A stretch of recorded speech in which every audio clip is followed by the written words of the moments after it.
Hello साथियों, मैं BL लूणा मेरे यूट्यूब चैनल स्टडी टाइम में आपका हार्दिक स्वागत करता हूं। हम हिंदी व्याकरण पढ़ रहे हैं और उस हिंदी व्याकरण में आज हम जो रूढ़ शब्द है उसके बारे में पढ़ेंगे। रचना और बनावट के आधार पर जो शब्दों का वर्गीकरण किया गया है। अगर आप मेरे चैनल पर पहली बार आए हो तो आप मेरे चैनल को सब्सक्राइब कर ले, बेल आइकन कॉल पे प्रेस कर ले ताकि मेरे आने वाली हर वीडियो का नोटिफिकेशन आपको मिलता रहे। देखिए, जो व्याकरण है उस व्याकरण के अंदर जो शब्दों का वर्गीकरण किया गया, उस एक वर्गीकरण के अंदर हमारा आता है रचना और बनावट के आधार पर शब्दों का वर्गीकरण। तो रचना और बनावट के आधार पर शब्दों का वर्गीकरण वो तीन प्रकार से किया गया है। उसके अंदर जो पहला आता है वो होता है रूढ़ शब्द, और आगे दे रखे हैं। दूसरा है यौगिक शब्द और तीसरा है योग रूढ़ शब्द। तो इनको हम अलग अलग देखेंगे कि रूढ़ शब्द कौन से होते, यौगिक शब्द कौन से होते और योग रूढ़ शब्द कौन से होते। क्योंकि शब्दों को अच्छे से समझने पर ही हम आगे हैं वो धीरे धीरे बढ़ सकते हैं। पहले हमने जो पढ़ा था वो क्या था, वर्ण थे, यानी वर्ण विचार थे। वर्णों के बारे में हमने अच्छे से ध्यान किया। उसके बाद में अब शब्दों पे चल रहे हैं कि शब्द कौन कौन से होते। क्योंकि जब तक हमारे को वर्णों को, शब्दों का, वाक्य का, पद का इस प्रकार का नॉलेज नहीं होगा तो हम भाषा का अच्छे से नॉलेज नहीं कर पाते। तो एक एक टॉपिक है उसको हम धीरे धीरे करते चलेंगे और सारे टॉपिक को अच्छे से हम क्लियर कर लेंगे। अब बात करें कि जो रूढ़ शब्द है, तो रूढ़ शब्द कौन से होते हैं। तो मैं कुछ आपको उदाहरण बताता हूं। उन उदाहरणों को देखिए कि जैसे एक हमने यहाँ पर लिया राम शब्द, एक हमने यहाँ पर लिया विद्यालय शब्द, एक हमने यहाँ पर लिया पंकज शब्द।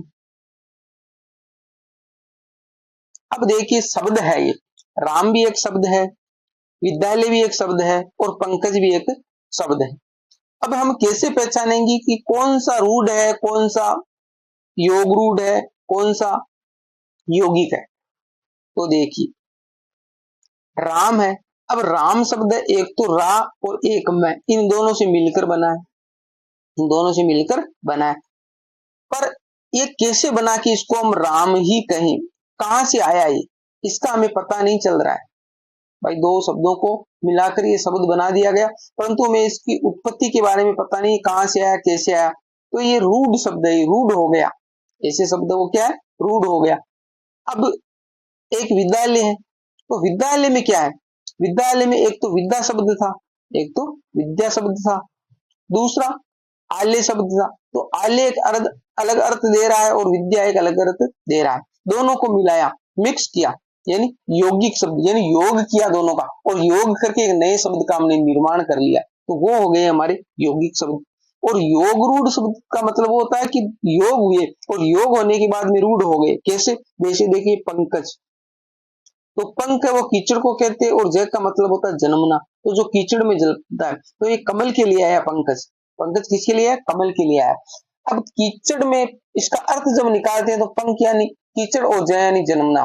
तो कीचड़ में जन्मने वाले जो है उन सारों को हम क्या कहेंगे, पंकज कहेंगे।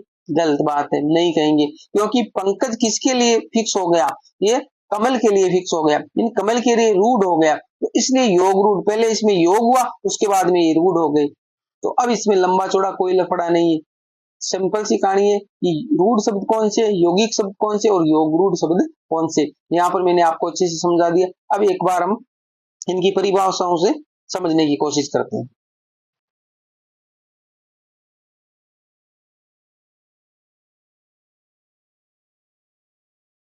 तो देखिए पहला आया रूढ़ शब्द। देखिए वे शब्द जो परंपरा से किसी विशेष अर्थ में प्रयुक्त होते आए, जिस प्रकार ये अभी अपने राम का एक उदाहरण लेके दिया, ये परंपरा से चलता आ रहा है फिक्स, और जिनके खंडित रूप निरर्थक होते। जैसे अब देखते ये कमल शब्द है, अब कमल है वो एक फूल है, उसके लिए हमने फिक्स कर रखा है कि उसको हम कमल कहते हैं। कमल क्यों कहते हैं वो हमें पता नहीं। अब इसके खंडित रूप के नाम, इसको क प्लस मैं फिर ल, इसका कोई अर्थ नहीं निकलता है, अलग अलग हो गए, एक वर्ण है। जैसे कमल, धन, गाय, शेर, रोटी, दीपक आदि, ऐसे जो सारे शब्द है तो मैंने यहाँ पर उदाहरण में लिए ऐसे जो सारे शब्द हैं जिनके हम टुकड़े करते हैं तो उनका कोई अर्थ नहीं बनता। अब जैसे शेर है, अब इसको शेर ही क्यों कहते हैं, गाय, गाय को गाय ही क्यों कहते हैं, ये हमें पता नहीं है, ये हमने फिक्स कर रखा है इनके लिए। अब इस शेर के जो शब्द के टुकड़े करते हैं तो जैसे शे और ये र अलग अलग हो जाता है, परंतु इनका कोई अर्थ नहीं निकल रहा है। तो ऐसे जो सारे शब्द है वो सारे शब्द है वो किसमें हमें काउंट करने हैं, रूढ़ शब्दों के अंदर काउंट करने हैं।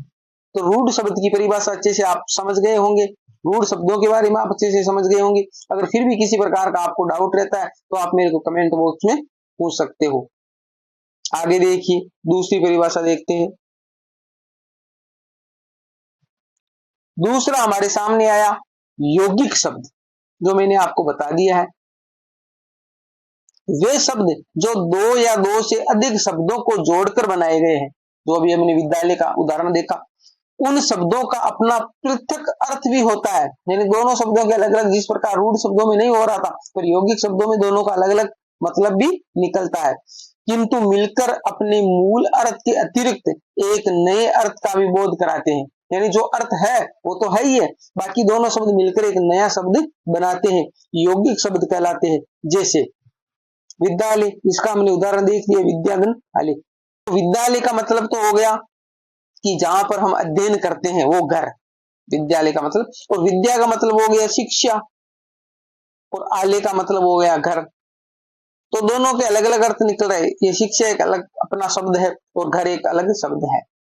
तो ये दोनों मिलकर एक नया शब्द बनाया कि जहां पर विद्या अध्ययन किया जाता है वो घर।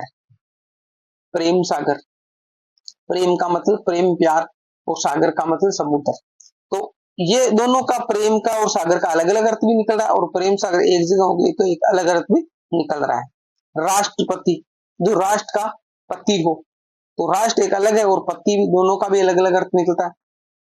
तो इस प्रकार के जो शब्द है, जो दो शब्द आपस में एक होकर मिलकर एक नए शब्द का निर्माण करते, वो सारे शब्द यौगिक शब्द कहलाते हैं।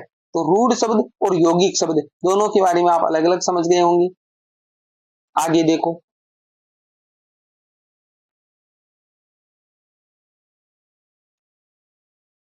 आगे आया योग रूढ़ शब्द। योग रूढ़ शब्द ये छोटा सा टॉपिक है, रूढ़ शब्द, यौगिक शब्द और योग रूढ़ शब्द। इससे संबंधित एग्जाम में क्वेश्चन अक्सर पूछे जाते हैं, समझना जरूरी हो जाता है, क्योंकि देखने में सरल लगता है पर वहां पर कंफ्यूजन पैदा हो जाता है और क्वेश्चन हमारा गलत हो जाता है।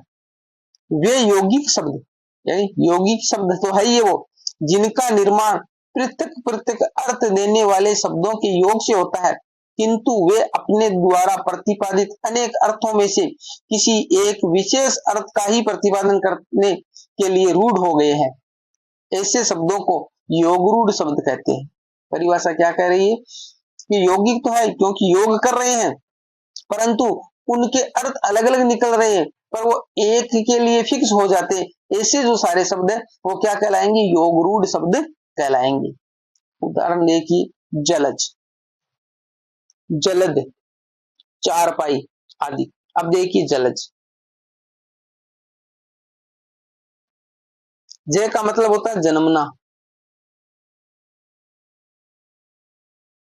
और जल का मतलब होता है पानी, नीर। तो अब जल में जो जन्मने वाले जीव है, पौधे हैं, वो सारे हो गए, कुछ भी हो।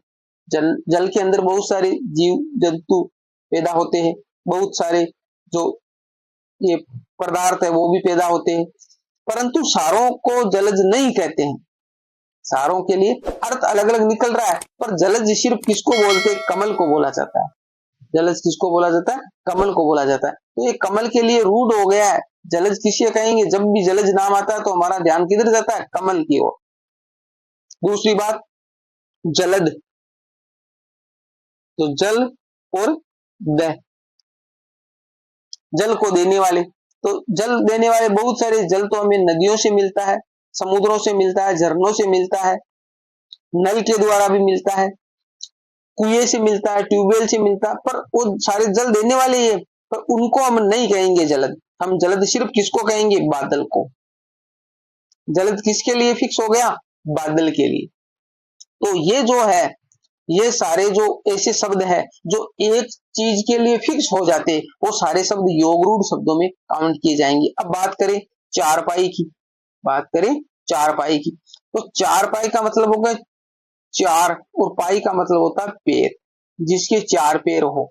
तो चार पैर कुर्सी के भी होते, टेबल के भी होते हैं, और बहुत सारी चीजें जिनके चार पैर होते, पशुओं के भी होते। परंतु ये चारपाई सिर्फ किसके लिए रूढ़ हो गया, जो हम जिसको माचा बोलते हैं, पलंग बोलते हैं, उसके लिए फिक्स हो रखा है। तो इसलिए ये रूढ़ हो रखा है चारपाई। तो ऐसे जो सारे शब्द है जो योग होकर फिर रूढ़ हो जाते, एक पर्टिकुलर एक चीज के लिए फिक्स हो जाते, वो सारे शब्द किस में काउंट किए जाएंगे, हमारे रूढ़ शब्द, योग रूढ़ शब्दों में काउंट किए जाएंगे।